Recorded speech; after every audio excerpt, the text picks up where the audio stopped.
Hello दोस्तों, आपको स्वागत है प्रपोज टू गुस्पेंस के 6th एपिसोड में। तो एपिसोड की शुरुआत होती है और अपना फांगनिंग एक कैफे में बैठा होता है और वो कहता है कि जांगशू मेरे लिए एक बीफ नूडल्स लेके आना सूप के साथ।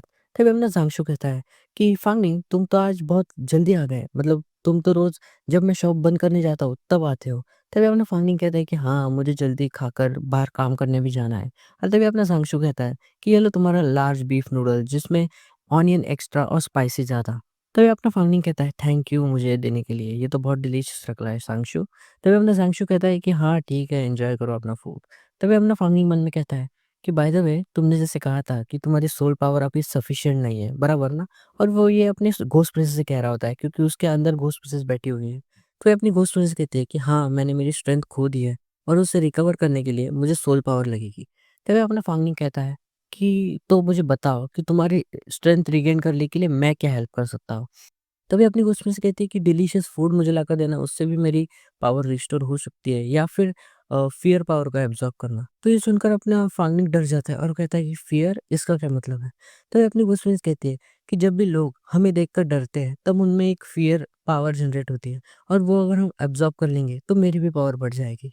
और ये सुनकर अपना फाल्गुनी मन में सोच रहा होता है, तो इसीलिए ये जो स्पिरिचुअल एंटिटीज़ होती है वो इतनी स्केरियस दिखती है क्योंकि इन्हें फ़ियर पावर जो एब्ज़ॉर्ब करनी होती है। इसी वज़ह से फ़िल्म्स में भी इतने सारे स्केरी सिनेरियोज़ रहते हैं।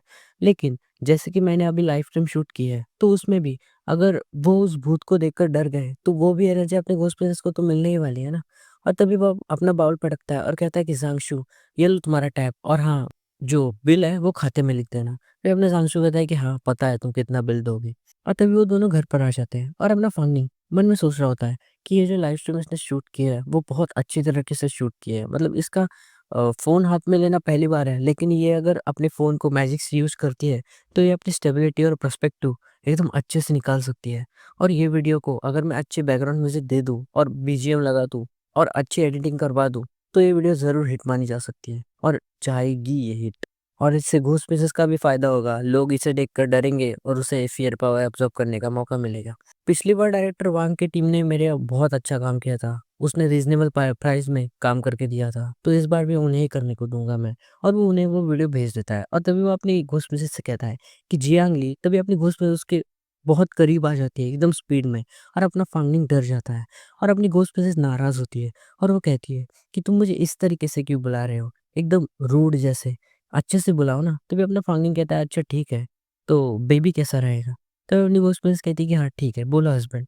और तभी अपना फांगनिंग मन में सोच रहा होता है कि ये टाइम मेरे लिए बहुत मुश्किल होने वाला है। और तभी कहता है बेबी, जैसे कि कल रात को हम एलिमेंट्री स्कूल पर जिस भूत का हमने एनकाउंटर किया, तभी अपनी घोस्ट फ्रेंड्स कहती है कि हाँ, हाँ, वही डिलीशियस थिंग। तो अपना फांगनिंग कहता है कि हाँ, वही। तभी अपना फांगनिंग कहता है कि क्या तुम उस डिलीशियस थिंग से फाइट कर सकती हो?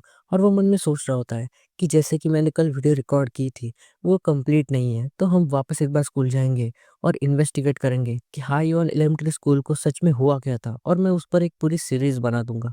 और वैसे भी मैंने लियान शियांग को वादा जो कर रखा है कि मैं उसकी हेल्प करूँगा, और कुछ भी हो जाए, मैं उसकी हेल्प ज़रूर करूँगा, और मुझे जानना भी है कि हाई-ऑन एलिमेंट्री स्कूल पर सच्ची में हुआ क्या था। तभी अपनी घोस्ट प्रिंसेस कहती है कि मैं नहीं कर सकती, मेरे पास अभी उतनी पावर नहीं है, जब तक मेरे पास मेरी हेयर पिन नहीं आ जाती, मैं कुछ नहीं कर सकती। तभी अपना फांगनिंग कहता है कि हेयर पिन, वो जो तुमने उस दिन कहा था वो वाली? मुझे तो कुछ और ही लगा था। अच्छा बताओ मुझे वो कहाँ पर मिलेगी? अगर आपने तीसरा एपिसोड देखा है तो आपको याद होगा कि अपनी घोस्ट प्रिंसेस अपने फांगनिंग को हेयर पिन के बारे में बताती है। तब अपने फांगनिंग को लगता है कि वो जो उसके सर पे बान है, वो उस हेयर पिन की बात कर रहा है। लेकिन घोस्ट प्रिंसेस उसकी बात नहीं कर रही होती है। वो इस एपिसोड में क्लियर हो जाता है। तभी अपना फांगनिंग कहता है कि अच्छा ठीक है, मुझे बताओ वो कहाँ पर मिलेगा? हम वहाँ पर ये वो ढूँढने चले जाएँगे। तो अपनी घोस्ट प्रिंसेस कहती है कि कल रात को जब मैं खाना खा रही थी, मतलब वो जो एनर्जीज़ थी, वो सब अब्ज़ॉर्ब कर रही थी, तब मुझे पता चला कि मेरी हेयरपिन चोरी हो गई है इतने बाद, और वो मेरी 6 महीने पहले ही चोरी हो चुकी है, ऐसा मुझे लगता है। और उस टाइम पर आई थिंक मैं टॉम के बाहर ऐसे ही टहलने निकली थी और वो मुझे बहुत भारी पड़ गया। और वो अपने फाइनेंस से कहती है कि हस्बैंड प्लीज़ मुझे मदद करो वो ढूँढने में, वो हेयरपिन मेरे लिए बहुत इम्पोर्टेंट है। तभी अपना फाइनेंस कहता है कि हाँ, हम अभी एक ही एंटिटीज़ हैं, तो जो तुम्हारे लिए इम्पोर्टेंट है, वही मेरे लिए भी इम्पोर्टेंट है। हम वो ज़रूर ढूँढेंगे। लेकिन क्या तुम मुझे बता सकती हो कि वो हेयरपिन अगर तुम्हें मिल जाए, तो उस हेयरपिन के साथ तुम इस ब्लैक क्रिएचर को डिफीट कर सकती हो? तो अपनी घोस्ट कहती है कि हाँ, मैं उसे भस्म ही कर दूँगी। प्लस मुझे तुम बस वो लाकर दे दो। तो फिर अपना फंगनिंग कहता है अच्छा ठीक है, तो हम उसे कैसे ढूँढेंगे? मुझे तो पता भी नहीं है वो हेयरपिन दिखता कैसा है और उससे चुराया किसने है? उसका तो चेहरा भी नहीं जानता मैं। तो वो अपनी घोस्ट फ्रेंड्स कहती हैं, लेकिन मुझे ये याद है कि उस दिन मेरे टॉम के पास 3 रेडर्स आए थे, टॉम रेडर्स, और उनमें से जो 2 थे वो मुझे देखकर ही चक्कर खाकर नीचे गिर गए थे और उनमें से जो 1 था वो भाग गया था और उसके हाथ में ही शायद हेयरपिन। तो वो अपना फाइंडिंग कहता है, अच्छा ठीक है, लेकिन 6 महीने पहले तो वो सिटी छोड़कर भाग भी गए होंगे। तो वो अपना घोस्ट प्रिंसेस कहती है कि नहीं, उस दिन जब मतलब कल जब मैं एनर्जी एब्ज़ॉर्ब कर रही थी, तब मुझे ऐसी एनर्जी फ़ील हुई थी हेयरपिन की, कि वो यहीं पर है। वो ज़रा कमज़ोर हो गई है, लेकिन वो इसी सिटी में है। तो वो अपना फाइंडिंग कहता है कि ग्रेट, अगर तुम हेयरपिन की डायरेक्शन लोकेट कर सकती हो, तो ये बहुत अच्छी बात है, तो हम ढूँढ सकते हैं। और अगर तुम्हें हेयरपिन वापस मिल गई और तुम्हारी स्ट्रेंथ रिस्टोर्ड हो गई, तो हम वापस एक बार हाई ऑन एलिमेंट्री स्कूल जाएँगे और मेरी जो शूटिंग अधूरी रह गई है, उसे पूरा करेंगे। और अपनी घोस्ट फ्रेंड्स कहती है कि हाँ, हम वापस जाएँगे, मुझे वो डिलीशियस थिंग भी जो खानी है। तभी अपना फाइंडिंग फ़ोन उठाने जाता है और वो कहता है कि पहले मुझे उन सारे टॉम रेडर्स की इन्फॉर्मेशन निकालनी होगी, जो भी इस सिटी में रहते हैं या फिर ऐसा ही कुछ।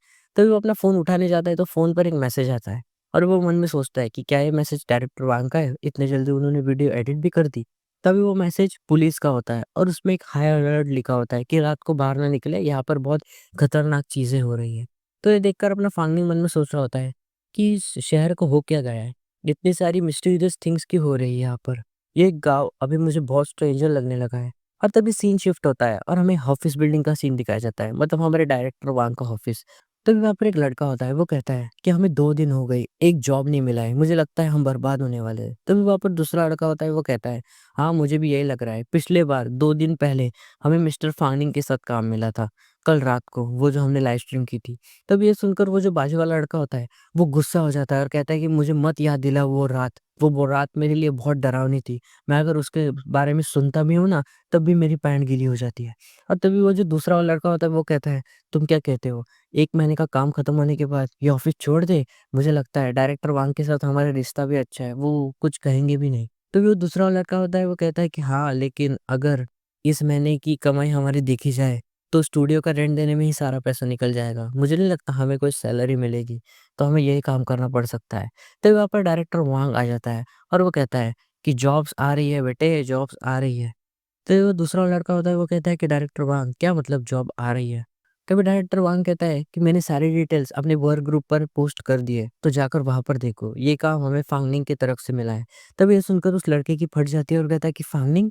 वही लड़का? क्या हमें वापस एक बार किसी ग्रेवयार्ड पर जाना है लाइव स्ट्रीम करने के लिए? और वो आगे कहता है कि बॉस, मुझे लगता है कि हमारी जानें ज़्यादा इंपॉर्टेंट है काम से। तभी अपना डायरेक्टर वांग कहता है कि ये कैसे पॉसिबल है? मैं जाऊँगा क्या उसके साथ वापस? इस बार हमें वीडियो एडिटिंग का काम मिला है। सिर्फ़ एक वीडियो एडिटिंग करने से हमें 20,000 बक्स तक मिल सकते हैं और ये वीडियो अगर पॉपुलर गई तो उसका शेयर भी, और मैंने वो डाउनलोड भी कर रखी है। और तभी वो लड़का उस वीडियो को प्ले कर देता है पीसी पर और कहता है कि क्या ये वापस एक बार कोई एडवेंचर या फिर सुपरनैचुरल वीडियो है? वैसे तो ऐसी वीडियो बहुत सारी पड़ी है इंटरनेट पर, मुझे नहीं लगता कि ये पॉपुलर होगी। तो ये दूसरा लड़का कहता है कि हाँ, लेकिन लास्ट टाइम हमने सर्वाइव करते-करते एक असली ही भूत एनकाउंटर कर दिया था और उससे बचना हमारा किस्मत का खेल था। लेकिन इस बार हमें एडिटिंग ही करनी है ना, कोई बात नहीं, कर देंगे। तभी अपना डायरेक्टर वहाँ बीच में घुसता है और कहता है कि इस बार बात अलग है, इस बार हमारी वीडियो ज़रूर वायरल जाएगी। इस बार हमें जैकपॉट जो लग चुका है, मुझे लगता है कि हमारे स्टूडियो का कमबैक होने वाला है। इस बार हम पूरी एंटायर इंडस्ट्री को हिलाकर रख देंगे। तब वो सारे लोग अपनी फालनी का वीडियो देखने लग जाते हैं और उनमें से एक जो लड़का होता है, वो कहता है कि वो क्या है? तभी अपनी फालनी के पीछे एक कंघी जो होती है, वो गोल-गोल घूम रही होती है। तो ये देखकर वो लड़का कहता है कि वो कंघी तो देखो कैसे गोल-गोल घूम रही है, और वो दूसरे लड़के का गला दबाने लग जाता है। तो वो दूसरा वाला जो लड़का होता है, वो कहता है कि मेरा क्यों गला दबा रहा है और इतना क्या हो गया डरने को? एक कंघी तो है, कंघी से क्या डरना? और तभी जो लड़का बोला था कि कंघी से क्या डरना, उसकी भी पड़ जाती है, क्योंकि आगे वाली क्लिप में अपना फालनी एक भूत का गला ही दबा रहा होता है। तभी ये देखकर सारे लोगों के एक्सप्रेशन ही चेंज हो जाते थे। और तभी वो दूसरा लड़का होता है, वो कहता है कि क्या ये सीजीआई है या फिर कोई रोबोट या फिर कोई मैकेनिज़्म? ये इतना खतरनाक सीजीआई कैसे किया है इसने? तभी जो अपना डायरेक्टर वांग होता है, वो कहता है कि पहली बार जब मैंने देखा तो मुझे भी यही लगा था। लेकिन ऐसा सीजीआई या फिर ऐसा मैकेनिज़्म मैंने मेरे 10 साल के प्रोडक्शन में कभी नहीं देखा। और वो पूरी वीडियो देख लेते हैं और वो लड़का कहता है कि क्या हो गया, ये खत्म हो गया? फिर अपने डायरेक्टर वांग कहता है कि हाँ, यही है, यही हमें एडिट करना है, और मैंने ये बहुत बार देखा, लेकिन हर बार मेरे रोंगटे खड़े हो गए। तभी वो जो दूसरा वाला लड़का होता है, वो कहता है, लेकिन ये स्टोरी लियान जियांग की है, क्या हुआ था उसके साथ? उसके पीछे का मास्टरमाइंड कौन है? क्या ये वीडियो उसी के रिलेटेड है, उसी मिस्टीरियस केस के रिलेटेड जो 10 साल पहले क्लोज़ हो चुकी थी? फिर अपना डायरेक्टर वहाँ कहता है कि हाँ, मैंने भी इस केस के बारे में पढ़ा और इस लड़की का और जो वीडियो में लड़की है उसका फेस एकदम सेम टू सेम मैच होता है, तो ये वही लड़की है। और अगर ये वीडियो अनएडिटेड होके, रॉ वीडियो होके भी हमारा ध्यान खींच सकती है, तो एडिट होने के बाद ये पब्लिक का ध्यान ज़रूर खींचेगी। इसका मतलब ये वीडियो ज़रूर पॉपुलर होने वाली है। और जैसा कि फांगनिंग ने कहा था, अगर वीडियो पॉपुलर हुई, तो उसका शेयर हमें भी मिलेगा। इसका मतलब अब हमें एक गुड शेयर मिलने वाला है और अगर गुड शेयर मिला, तो मैं तुम सबको बोनस दूँगा। और वो सारे लोग खुश हो जाते हैं बोनस का नाम सुन के और कहते हैं कि चलो फिर एक बड़ी शुरुआत करते हैं। और तभी 4 घंटे बीत जाते हैं और वो वीडियो पूरी एडिट कर देते हैं और वो लड़का कहता है कि एक बार वीडियो देख लो, मैंने एक स्पेशल कवर बनाया है इस वीडियो के लिए। टाइटल मैंने डाल दिया है, ऑडियो की जो क्वालिटी है वो इंक्रीज़ कर दिया है, बीजीएम भी डाल दिया है और की पॉइंट्स भी। तभी अपना डायरेक्टर वहाँ कहता है कि तुमने अच्छा काम किया है, तुमने तो मेरे एक्सपेक्टेशंस के बियॉन्ड किया है काम। ये हॉरर जो तुमने बनाई है ना, लोगों की फट जानी चाहिए ये देखकर। तभी वो लड़का कहता है कि इसमें मेरा क्या है, मैंने तो सिर्फ वीडियो एडिट की है। फांगनिंग जो है उसने बहुत अच्छी वीडियो बनाई है। तभी अपना डायरेक्टर वहाँ कहता है कि अच्छा ठीक है फिर एक्सपोर्ट करके भेज दो। तो वो दूसरा वाला लड़का होता है वो कहता है कि क्या सीधा भेज दे? हमें पहले फांगनी को पूछ लेना चाहिए ना कि वीडियो डालनी है या फिर नहीं। तो अपना डायरेक्टर वहाँ कहता है नहीं, नहीं तुम सीधा डाल दो। फांगनी को हम पर विश्वास है और वैसे भी हम वीडियो जितना जल्दी डालेंगे उतना प्रॉफ़िट हमें ज़्यादा मिलेगा। तभी सीन शिफ्ट होता है और हमें बिल्कुल ही हेडक्वार्टर्स का सीन दिखाया जाता है, जहाँ पर सारे वीडियो रिव्यू के लिए जाते हैं। फिर वहाँ पर एक रिव्यूअर बैठा होता है, वो अपनी फांगनी की वीडियो आती है उसके पास और वो प्ले करता है और वो कहता है कि क्या ये वीडियो उसी सुसाइड गर्ल के रिलेटेड है जो हाई ऑन एलिमेंट्री स्कूल में गायब हो गई थी 10 साल पहले? मुझे लगता है कि ये कोई अलग वीडियो नहीं होगी एडवेंचर। ऐसी तो वीडियो बहुत पड़ी है इंटरनेट पर और सारी ही बेकार ही होती है, लेकिन ये भी उसकी जैसी ही होगी। और वो वीडियो प्ले करता है और देखता है तो उसके होश उड़ जाते हैं और उस मॉन्स्टर को देखकर वो डर जाता है और उसके हाथ में गरम-गरम पानी होता है, वो कहीं और ही जगह पर गिर जाता है। और तभी वो वीडियो ध्यान से देखता है और कहता है कि ये वीडियो तो बहुत एक्साइटिंग है और वो सारे एम्प्लॉइज़ को बुला लेता है और बताता है कि ये वीडियो एक बार देखो, ये सच में एक मास्टरपीस है। और तभी वो दूसरा वाला एम्प्लॉयी होता है, वो कहता है क्या तुम सच कह रहे हो या फिर एक्ज़ैजरेट कर रहे हो? तो अपना रिव्यूअर कहता है कि नहीं, नहीं एक बार वीडियो तो देखो फिर पता चल जाएगा। और फिर वो सारे लोग वीडियो देख लेते हैं और उन्हें भी ये पसंद आती है। तभी अपना रिव्यूअर कहता है कि इसकी फ़िल्मिंग टेक्नीक, स्टेबिलिटी, ऑडियो क्वालिटी और ये फ़ोन में रिकॉर्ड की हुई है, तो इसके मुकाबले इसने बहुत अच्छी रिकॉर्ड की है। मतलब अगर इस वीडियो को रेटिंग देने की बात आई तो मैं तो एक्सीलेंट ही दूँगा। तभी अपना दूसरा वाला एम्प्लॉयी होता है, वो कहता है कि वीडियो सैंपल तो नहीं है ना? मुझे देखने तो दो, ये है कौन मास्टरमाइंड इस वीडियो के पीछे।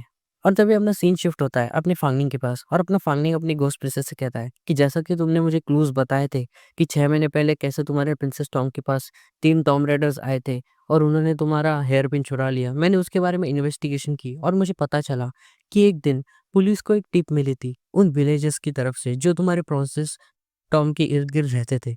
उन्होंने बताया था पुलिस वालों को कि यहाँ पर कुछ टॉम राइडर्स आए हैं। तो पुलिस ने जल्दी से एक्शन लेकर उन्हें अरेस्ट कर लिया। लेकिन पुलिस वालों को सिर्फ़ 2 ही टॉम राइडर्स मिले, तीसरा था वो भाग गया था। और जैसा कि 2 वो टॉम राइडर्स थे उन्होंने बताया, उन्होंने बहुत टेरिफाइंग चीज़ बताई और उन्हें इसी वजह से मेंटल घोषित कर दिया गया। और उसके बाद जो उन क्रिमिनल्स ने बताया उसके बारे में जब उन्होंने इन्वेस्टिगेशन किया मतलब पुलिस वालों ने, तब वो भी सच ही निकला मतलब आधा सच आधा झूठ। और उन लोगों ने एक टनल के बारे में बताया था, लेकिन वो टनल कभी मिली ही नहीं, वो एक मिस्ट्री के तौर पर ही रह गई है। और अगर उस बात की जाए उस तीसरे लड़के की जो कि तुम्हारा हेयर पिन चुरा कर भाग गया है, तो मुझे ऐसा लगता है कि जो तुम्हारी हेयर पिन चुरा सकता है, वो कोई मामूली इंसान ज़रूर नहीं होगा, वो एक खतरनाक इंसान होगा। और मुझे लगता है कि ये सारी चीज़ें हाई ऑन एलिमेंटरी स्कूल से रिलेटेड ही है। और तभी वो अपने घोस्ट प्रिंसेस से कहता है, "क्या तुम श्योर हो कि तुम्हारा हेयर पिन इसी डायरेक्शन में है?" तो अपनी घोस्ट प्रिंसेस बाहर आती है आधी और कहती है कि हाँ, हाँ, हम पास ही बढ़ रहे हैं। तो अपना फांगनिंग कहता है कि अंदर चली जाओ, अगर किसी ने तुम्हें देख लिया तो मुझे एक्सप्लेन करना मुश्किल हो जाएगा। तुम चिंता मत करो, जब हम ऐसी जगह पहुँच जाएँगे जहाँ पर कोई नहीं होगा, तब मैं तुम्हें बाहर आने दूँगा। और वो मन में सोच रहा होता है कि अभी तक इतनी रात भी नहीं हुई है, लेकिन रोड पर एक भी इंसान नहीं है। इसका मतलब मुझे लगता है कि ये पुलिस ने जो अलर्ट दिया है उसी की वजह से होगा। और तभी वो अपनी घोस्ट से कहता है, "क्या तुम बता सकती हो अब कहाँ पर जाना है?" तभी अपनी घोस्ट कहती है कि लेफ्ट पर और वो लेफ्ट की तरफ देखता है, तो वो दोनों एक क्राइम सीन पर पहुँच जाते हैं, जहाँ पर एक लाश पड़ी होती है। उसकी हालत बहुत खतरनाक होती है, आप स्क्रीन पर देख ही रहे होंगे। तभी वो लोग जो उसके बॉडी के इर्द-गिर्द हैं, वो कह रहे होते हैं कि इस बॉडी की डेथ तो कितनी टेरिफाइंग रही होगी ना, इसकी सिचुएशन तो देखो बहुत खतरनाक है और खुद ऑफिसर ज़ांग जो आए हैं इस केस को सॉल्व करने के लिए, इसका मतलब ये केस कोई मामूली नहीं है। तो अपना ऑफिसर ज़ांग कहता है कि जाओ वांग, तुम्हें क्या लगता है इस केस के बारे में? और यहीं पर हमारा ये वाला एपिसोड खत्म हो जाता है। Thank you.